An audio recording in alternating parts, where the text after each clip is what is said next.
হাদিস কোরআনের কথাবার্তা শুনছে, বিভিন্ন ফিরকা বিভিন্ন আকীদার পথভ্রষ্ট মানুষের আলেম ওলামারা তারা ওয়াজ নসিহত করে তারা বিভিন্ন আকীদা খারাপ আকীদা তাদের মধ্যে ঢুকিয়ে দিচ্ছে, ঈমানদারদের মধ্যে দিয়ে তাদেরকে ভ্রষ্ট করে দিচ্ছে।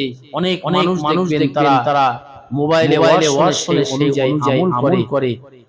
আসলে আমরা যে সুন্নাতুল জামাত তার যে আকীদা তার যে মত তার থেকে আমরা অনেক দূরে সরে যাচ্ছি।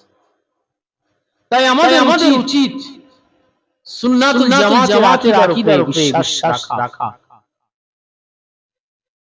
আল্লাহর নবী কিন্তু তার জিন্দেগিতে বলে যাননি যে 72টা দল হবে মুসলমানের মধ্যে, ঈমানদার যারা ঈমানদার তাদের মধ্যে 72টা দল হবে।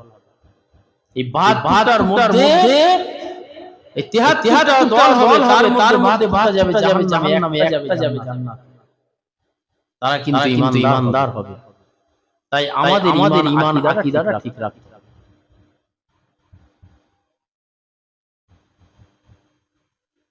দিনে দুনিয়ার বাদশা হাবিবুল্লাহ জনাবে মুহাম্মদ রাসূলুল্লাহ সাল্লাল্লাহু আলাইহি ওয়াসাল্লাম হায়াতে জিন্দেগিতে বলে গিয়েছিলেন, ও আমার সাহাবায়ে কেরাম, তোমরা খেয়াল করবে, তোমরা জেনে রাখবে, তোমরা শুনে রাখবে, আমার উম্মতের মধ্যে আমার উম্মত যারা দাবি করবে, যারা আমার উম্মত দাবি করবে, তাদের মধ্যে 73টা দল হবে। এই 73টা দলের ভিতরে 72টা যাবে জাহান্নামে, আর এক যাবে জান্নাতে।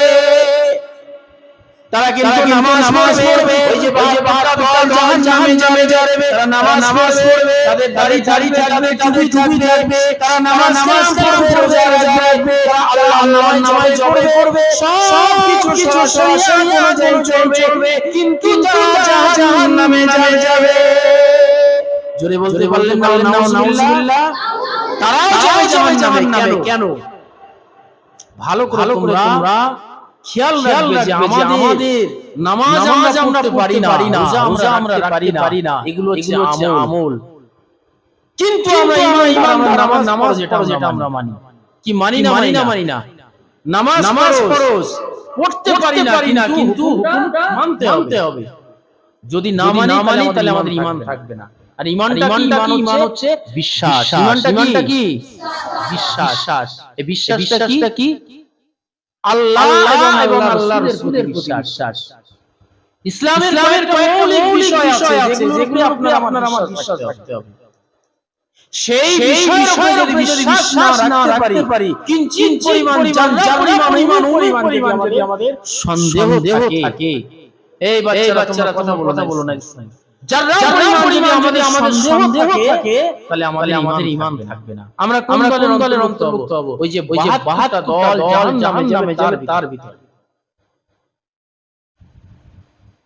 তাই বর্তমানে আমাদের ওয়াজ শুনতে গেলে সুন্নাতুল জামাত আকীদার আলেম ওলামা তাদের ওয়াজ নসিহত শুনতে হবে।